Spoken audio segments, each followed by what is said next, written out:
we heard from Ciaya Whetstone's mother for the first time. Ciaya is the 21-year-old from Bamberg County who died mysteriously in New Orleans almost 2 weeks ago after attending a Mardi Gras parade. Our Ann Emerson has been following the story from the beginning and has more on the family's emotional plea. Ciaya went home sometime after midnight on February 19th to check on her dog. She called an Uber and left home again around 1:30 in the morning. 5 hours later, police say she was dropped off at a hospital, dead on arrival. Flanked by lawyers and lawmakers, Ciaya's family now demands to know what happened in those lost hours before her death. She's been with me since I was 18 years old. She's my best friend. I brought her here to graduate, not to come pack her up, to bury her. Ciaya's grieving mother, Miranda Farron, says she found out that her daughter had died when she called Ciaya's cell phone on Saturday morning. A nurse at the hospital answered her phone. Now the family wants to know what happened. It has been nearly 2 weeks, and her mother has zero information.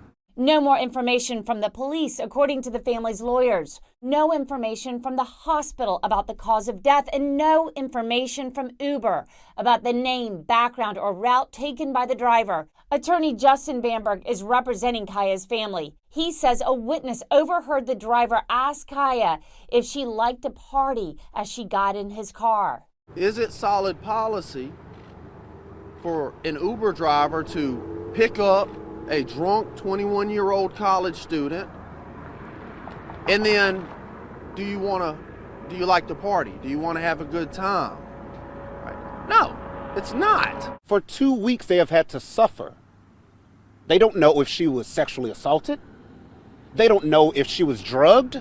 And Ciaya's mother says she will not stop until she knows the truth for Ciaya and for her family.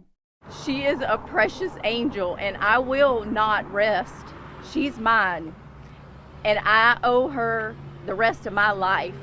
Every morning I wake up and she's not here, I'm going to be here, and I am not going to stop until I figure out what happened to my daughter. Attorney Justin Bamberg says that he will be reaching out to Representative Jim Clyburn's office as well as the White House to find out if everything is being done to make sure rideshare companies are safe. A couple now faces murder charges after human remains were found at a Candler home last week. It's an investigation that started more than 2 years ago and new tonight. News 13's Hannah McKenzie explains what finally led investigators to the remains. Buncombe County investigators had most of the pieces to the puzzle except for the victim's body. They always suspected foul play, they just didn't expect help from a waterfowl. Angela Wamsley and Mark Barnes now charged with murdering Wamsley's grandmother, Nellie Sullivan. Sullivan, in her 90s, was determined to be missing in 2020, says Major Crime Sergeant Mark Walker. Already in jail, Wamsley and Barnes previously charged with concealing a death in connection to the case, but investigators didn't find Sullivan's body until 1 week ago, thanks to a pet duck. Apparently the duck ran underneath the trailer at 11 Beady-Eyed Lane, and as they were chasing after their pet duck, they ran across the container that Nellie Sullivan was located in. If I could give that duck a medal, I would. Sergeant Walker telling us investigators believe Sullivan was murdered at a different location, then brought to the trailer. According to Walker, Wamsley and Barnes concealed the body, then continued to collect Sullivan's Social Security and retirement benefits. He says they also continued to fill her prescriptions. No word yet on the cause of death for Sullivan. Her remains have been sent to an anthropologist to help pin down exactly when she was killed.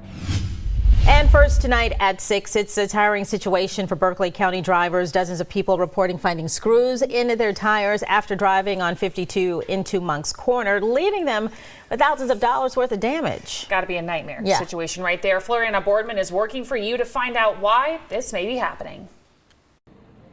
Workers at this auto shop in Moncks Corner tell me they've had to replace at least 70 tires in just the past 2 days. It's unlike anything they've ever seen before.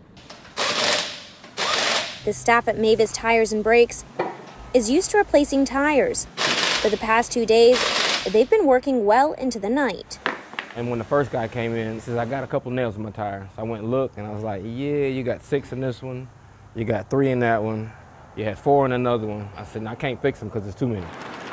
To help the influx of customers, all running into the same issue. And then after him, it was another one, and another one, and another one. And it just rained. 1, 2, 3, 4. Hundreds of nails. 1, 2, 3. And dozens of tires. There's one right there. Tracy Grant, the store manager at Mavis, says he's never seen anything like this in Moncks Corner. Another one. He suspects the screws are all from the same truck.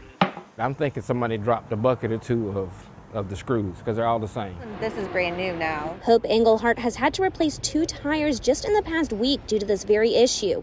1 tire last Thursday. My suspicion is that some construction truck or somebody had some stuff and it spilled all over. And another this past Monday morning. I'm a nervous driver anyway, so I am very particular about my car and making sure that it is in working order to the best of its ability, because I don't mess around with the cars. She now worries every time she drives up Fox Bank Road. There's people out there who may not have that kind of money to fix it. I mean, it definitely put a big dent in my budget to have to go and get 2 new tires fixed. Mavis suspects people will continue coming in with the same issue until the end of the week. And it's not over yet. There's probably still some out there that they haven't realized my light's about to come on or has come on. We spoke with SCDOT about the issue. They say they're looking into it. In the meantime, SCDOT does have a toll-free number you can call to make a report. That number is 855-467-2368. I'll share that on my social media. You can find it at Floriana_TV.